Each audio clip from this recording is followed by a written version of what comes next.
Buenos días. Mi nombre es Gloria Girotti, soy profesora adjunta de esta cátedra de Derecho de las Obligaciones y en la clase de hoy voy a tratar el tema de los elementos de la obligación. Partimos entonces de la definición de la obligación para encontrar en ella los elementos que sean externos, internos, esenciales o accidentales.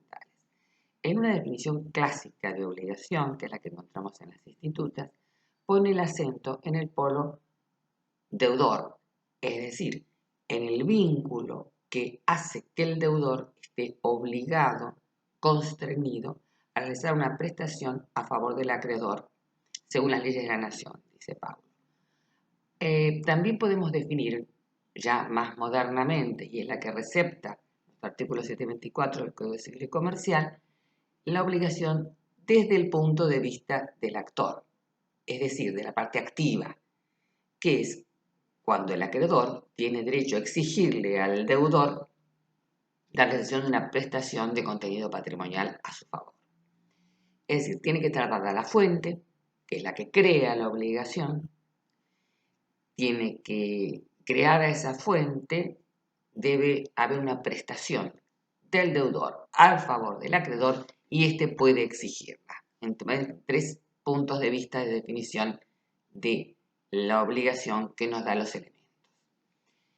Dijimos que debemos distinguir entre elementos esenciales y elementos accidentales, elementos internos y elementos externos. Previo a eso vamos a hacer un repaso de la metodología de nuestra legislación para tratar los derechos personales. Sabemos que la obligación es una relación jurídica y una relación jurídica es una relación social que por alguna situación de hecho es considerada satisfactoria en una sociedad determinada y por ello se le brinda protección y esa protección a través de las facultades de las partes y sus correlativos deberes. El libro tercero del Código Civil establece las relaciones personales, los derechos personales, perdón. Dijimos entonces, dentro de esas relaciones jurídicas que definimos, pueden ser patrimoniales o no patrimoniales. Patrimoniales se refieren entonces, bien dicho, al patrimonio. Influyen sobre el desenvolvimiento, creación, extinción del patrimonio, transmisión del patrimonio. Dentro de las patrimoniales pueden ser personales, que son las obligacionales o las relaciones entre dos sujetos, reales e intelectuales. Nosotros nos centramos entonces en relaciones, los derechos personales, en las relaciones patrimoniales personales. Es decir, las obligaciones. En este libro tercero, el capítulo primero, nos habla de las obligaciones en general y crea una teoría de la obligación, que así como lo hizo en su momento el Código de Vélez, el Código Civil argentino, en el siglo XIX, siendo innovador en la materia, porque los códigos de la época tomaban como modelo al Código Civil francés, el Code Napoleón, que solo trataba de las obligaciones derivadas de las convenciones. La legislación actual respeta este criterio histórico de tener una teoría general de la obligación y a la que dedica el primer capítulo del libro tercero. Y luego en los siguientes capítulos trata las fuentes de las obligaciones. Entonces, nosotros vamos a ver específicamente la teoría de la obligación y luego las fuentes en términos generales, porque sabemos que la fuente de la obligación determina también las características de su ejecución. Y el deber entre otras fuentes de las obligaciones, la responsabilidad civil, el empleo útil, el enriquecimiento sin causa, títulos valores, declaración literal de la voluntad. Todo esto engloba el libro tercero. La fuente más tratada dentro de este libro es los contratos en general, los contratos de consumo, los contratos en particular. Entonces, esto en cuanto un poco a la metodología que sigue el legislador y que nos orienta dentro de lo que vamos a hablar de teoría general de la obligación. Distinguimos entonces entre los elementos de la obligación, los elementos accidentales y los elementos esenciales. Se denominan elementos esenciales aquellos elementos sin los cuales la obligación no podría existir, que forma parte misma de su estructura. Y el elemento externo, que es el que la crea. Sobre eso ya hemos hablado, es la fuente. Entonces, decimos que los elementos de la obligación son la fuente, los sujetos, el objeto y prestación y el vínculo.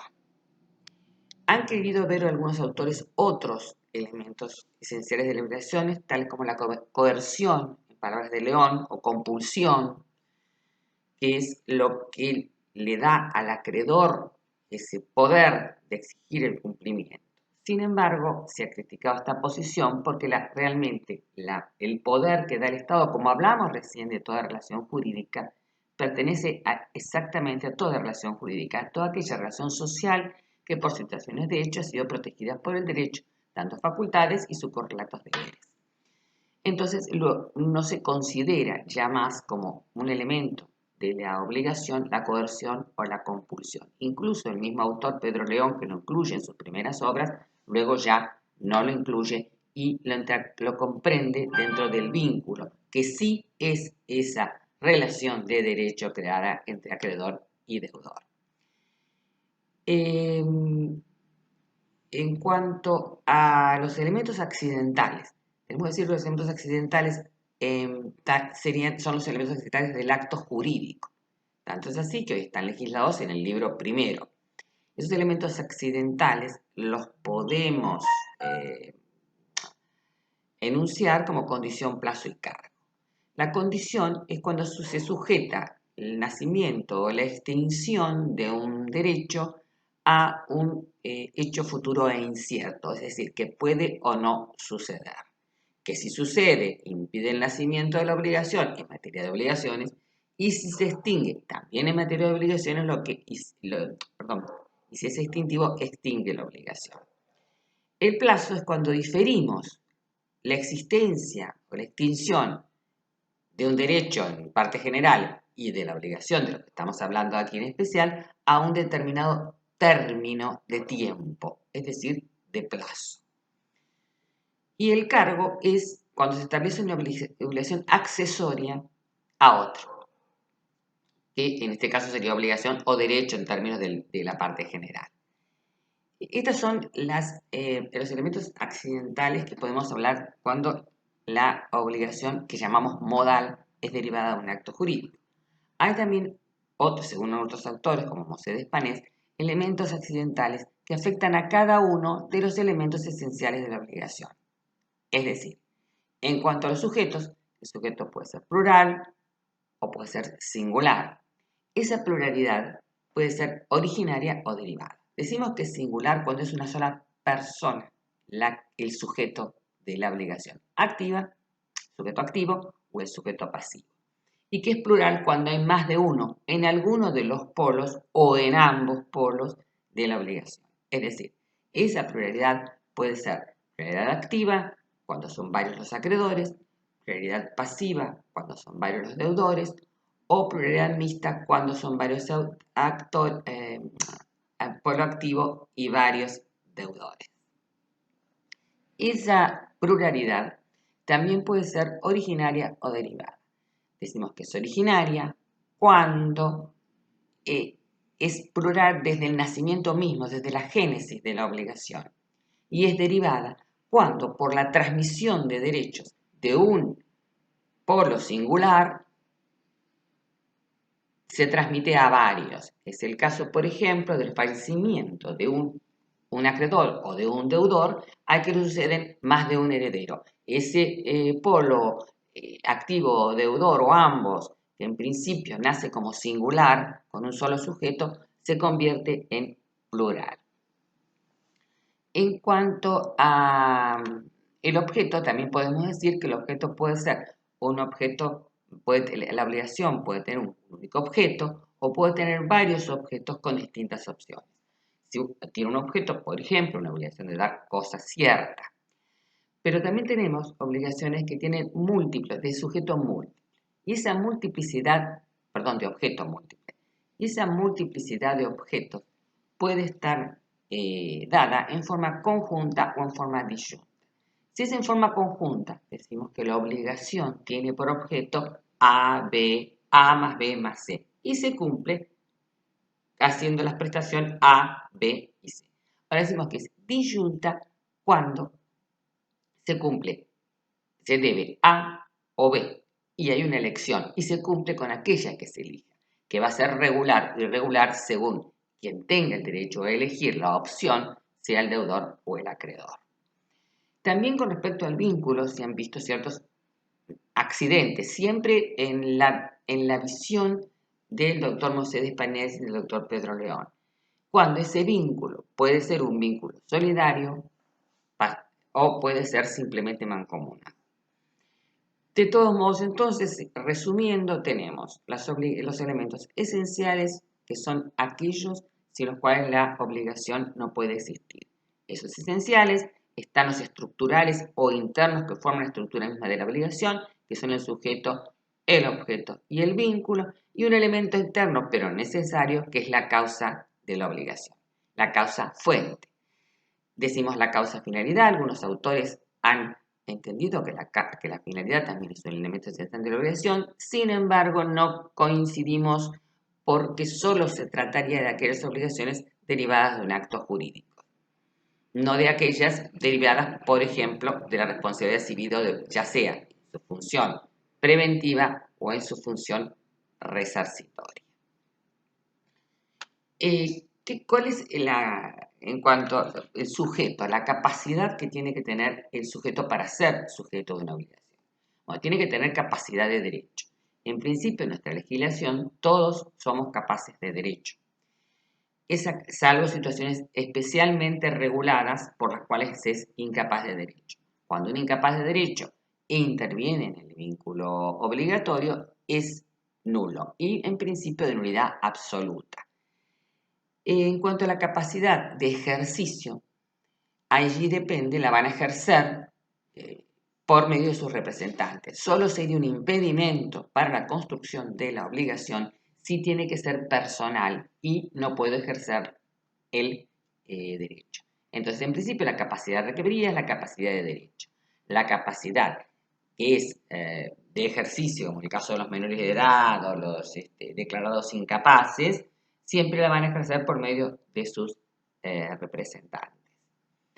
Acá, en cuanto al sujeto, tenemos que hacer ahora una referencia a un sujeto introducido en el artículo 732 del Código Civil y Comercial, que son los auxiliares y sustitutos del deudor. Es decir, en la economía moderna, normalmente para cumplir las obligaciones se requieren varios colaboradores, auxiliares, y en algunos casos se utilizan sustitutos, que vamos a ver que no es lo mismo. Estos auxiliares o sustitutos, según algunos autores como Pizarro y Vallespinos, con una mala redacción, introduce el artículo 732, el incumplimiento de estos auxiliares atribuye la misma responsabilidad que si lo hubiera hecho el deudor. Hablan de mala relación porque en realidad el incumplimiento por los auxiliares es irrelevante a los efectos del acreedor. El que incumple, aunque lo haga a través de sus auxiliares o sustitutos, es siempre el deudor. ¿Qué diferencia encontramos entre un auxiliar y un sustituto? El auxiliar es el que cumple la prestación, desarrolla ese plan prestacional bajo la dirección, bajo el control y dirección del deudor, mientras que el sustituto entra en lugar del deudor. Pero en ambos casos la responsabilidad es directa del deudor, porque vuelvo a repetir, el que incumple es el deudor, ya sea a través de sus auxiliares o ya sea por haber colocado un sustituto en su lugar. Decimos entonces que esta responsabilidad es directa. Bueno, hasta aquí en cuanto a los sujetos. Podemos hablar ahora de sujetos y del vínculo. Vamos a dejar entonces para un video posterior lo referido a al objeto. En el próximo video, cuando terminemos la clase, yo voy a abrir un foro donde todos pueden intervenir, hacer preguntas, esclarecer dudas y todo aquello que crean conducente a la comprensión del tema. Por favor, escriban. Vamos a poner un periodo de 2 o 3 días en el cual pueden acceder al foro y así, si ustedes quieren ampliarlo, lo ampliamos también y vemos de tratar de estar comunicados. Bueno, muchísimas gracias. Hasta pronto.